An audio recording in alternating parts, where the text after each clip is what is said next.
I thought I would take a second and create a quick video because I haven't seen too many videos out there that address this. So what we have over in that corner is a EcoFlow Delta Ultra. It currently has 2 battery packs, so that unit will provide a total of about 12,000 kilowatts of power. Today, it has about 1,000 watts of solar feeding it, but we have about 5,000 watts to go up onto my wood shop that will eventually be providing over 5,000 watts of solar, which is the maximum that inverter can take. Currently, the 2 batteries will only accept 12,000 watts, which for right now is plenty. And what I have today is I have a 1430 240 volt cable plugged into the 240 volt outlet. And then I have a 110 30 amp going into the adjacent plug. So today we're feeding out both of those ports. And those ports are then feeding 2 reliant generator boxes. So on this box here, you can see we've got 10 circuits, and they're doing my well pump, they're doing my sump pump, they're doing my office, really the key things that need to be powered. So inside of this box, we'll open it up here. Let's see. And there you can see we have 10 circuit breakers, which are in line with my normal electric panels. I have a 200, a 200, and a 100 amp panel. So inside of here, we have 10 circuits.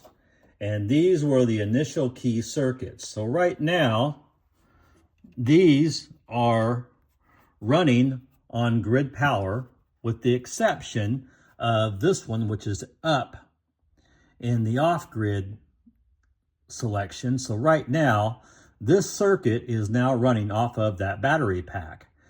So if I would like, I can bring it down to the middle selector, which turns it off, or I can go all the way down to the bottom, which puts me back on grid power. So those 10 circuits allow me to take those 10 circuits in my home off grid at any given time. So in the event that we lose power, I have those 10 circuits that can run off of that battery pack. Or if I've got good solar, I can then take all 10 of those off grid and run directly from the solar to save on electricity. So that is being fed at the bottom by a 1430 twist lock that feeds that one. And then on this side of my electric panel, I have another one of those Reliant boxes. And this Reliant box, I've got a list of circuits that it feeds. It's going to be like my upstairs bathroom.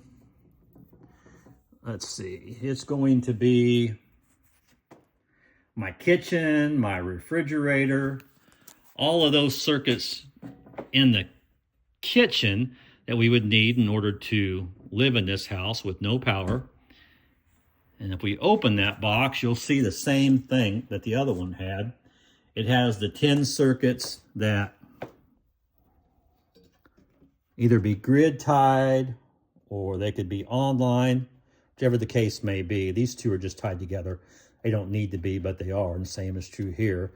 But right now, I've got this series, these 2, that are in the off-grid position. So this is my master bath. So those are currently running off of the battery pack. And it's just a matter of using the battery pack to save on electricity today. But again, we have these 10, which could be run either way. So in the event of a power outage, I've got 20 circuits that we could run directly off that battery pack. And the nice thing is that let's say we do lose power, I'll switch all 10 of these, all 10 of the other over to the battery pack, and then the other circuits will die with the power. So when the power does come back on, I will know the power is on for those circuits that aren't in these 2 generator boxes. Now I also have this set up where I have 2 generator lock switches in both of my main 200 amp panels. So I have that being fed to a single 50 amp outlet that can go to a generator.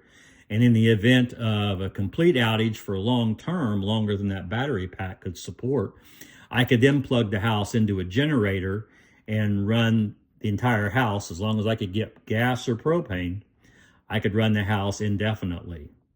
The heat and air here is run directly off a geothermal system. So that draws about 5,000 watts of power. Too much for the battery pack to run, but it will run off of a generator. So like I said, long term, we could stay in this house for as long as we needed to, as long as we have gasoline or propane for the generator or solar to run those two. In the event, if I needed to, I could actually take that same 50 amp plug it into the battery pack and run the entire house off the battery pack, but just leave my heat and air off, because that would be a big draw on that system and it would draw it down fairly quick. If I had everything on in this box, that 12,000 watts would probably go away in about 3 or 4 hours. So for short-term outages, the house would be fine. Long-term, I'd probably want the generator to run the whole house. But for the necessary circuits, I could run days, weeks, months and not have to worry about anything.